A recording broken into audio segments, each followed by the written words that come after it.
Hey guys, I just wanted to show you how to access and use a simulator program online, which I think would be quite useful for you.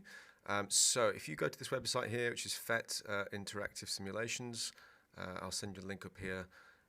Then if you click on simulations or drop down menu, hover over and go down to physics, that'll bring up a new page. And the one that I want you to look at is called Build an Atom, which is down here on the right. So if you give that a click, and it will open up the application here. So one more click and it opens it up for you.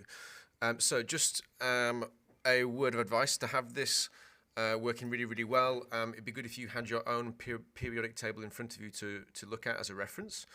So that's just something that you should probably have with you. So there are three options here. The one I think you should be looking at is this on the left, the first one which is highlighted, called Atom. Okay, so if you give that a click. So what you see in front of you is three little trays here. We've got protons, neutrons, electrons, different colors. We've got a space up here in which we can build an atom. So the cross is where our nucleus is going to go. So that's where protons and neutrons can be placed. And then we've got two circles here representing the energy shells where the electrons can go. You'll also see there's a periodic table up here, and that's going to come into play as we start building our atom. So a couple of things to notice. You should probably check the net charge on, and then toggle also as well the mass number to on as well. So if we get started, you can drag and drop particles into the diagram. So if you start with a proton, if you drop that into the nucleus, then it tells you here immediately what the element is. You can turn that on and off if you want to by looking at this switch here, element. Let's turn it off for now. So as soon as you put one proton in, you'll also see that that element has been highlighted in the periodic table. So that's hydrogen. Okay, so we know it's hydrogen because it's only got one proton in the nucleus. Okay, so it can't be anything else, it must be hydrogen. We also see this little label here. So this tells us if it's an ion or an atom. So here we've got an ion, but why is it an ion? It's got a positive charge because we've just got a single positive proton. Okay, how does an ion become an atom? Okay, well we know atoms are neutral, so one proton is balanced by one electron. So if you drag and drop that in, it goes in that first shell there. And now you can see it's changed to neutral atom. If we take that away, it changes to the positive ion. Okay, it's lost an electron, it's become positive. If we drop that back in, now it's a neutral atom. Okay, so the positive charge is balanced by the negative charge here. And this indicator here shows us that quite nicely. Okay, so it's now positive charge, and we've got as well neutral there. If we think about building a couple more, if we drop another proton in, so remember new elements involve one more proton at a time.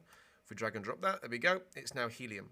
Okay, so if an atom or an ion has two protons in its nucleus, it must by definition be helium.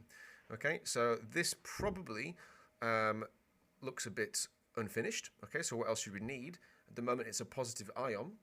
Okay, helium has got that first shell completely full. It's a noble gas in group 0, so it must have a full shell. The first shell can only hold 2 electrons. Okay, if we drop that in, it goes right into place there.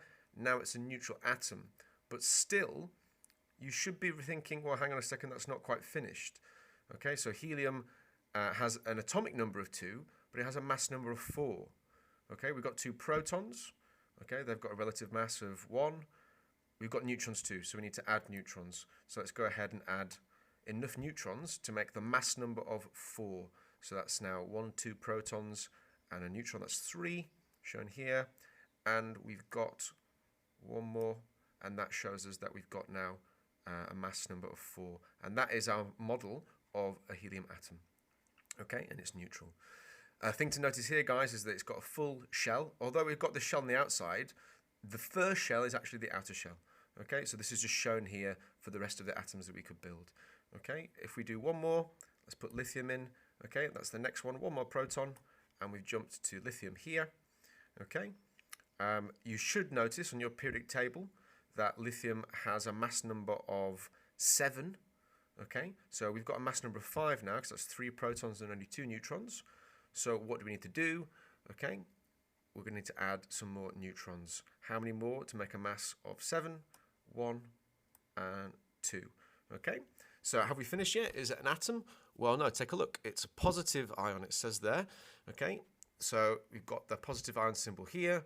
We can see we've got a positive charge here, quite nicely represented here. We've got 3 protons and 2 electrons, I beg your pardon. The 2 protons and 2 electrons cancel out, leaving us with that single positive charge. That's why this ion has a positive charge. So to make it an atom, a neutral atom, we need to balance out the positive charge by adding 1 more electron. And where's that going to go? Is it going to go on the first shell, on the second shell? Well, the first shell is full. If we drag and drop and let it go, it will automatically go into that second shell. Okay. So why does lithium form a positive ion? Well, okay, because we know elements like to have, or atoms like to get a full outer shell. Lithium could do that by gaining 7 more electrons. That takes quite a lot of energy. It's much easier if it just loses 1 electron. Then we go back to that inner shell, and that becomes the outer shell now. Okay, even though this one is empty and further out, this is the complete shell on the inside. Okay, so positive plus 1 ion, and if we drag and drop that back in, neutral atom now. Okay, so guys, you can have a play around with this, try adding a few more protons, see what elements that you get. Okay, think about how many electrons you'll need to balance out the charge, and one thing you could play around with is adding in this information here. This tells you if the nucleus is stable or not. So if you throw another neutron in, suddenly the lithium starts to wobble around. Okay, so that means it's unstable. Okay, so you could have a look at that and think about how you might be able to determine some interesting ideas about isotopes and other possible structures of the nucleus in there. Okay, just a little challenge for some of you to think about perhaps. Okay guys, have a go and try and make some different atoms, different ions, and yeah, enjoy.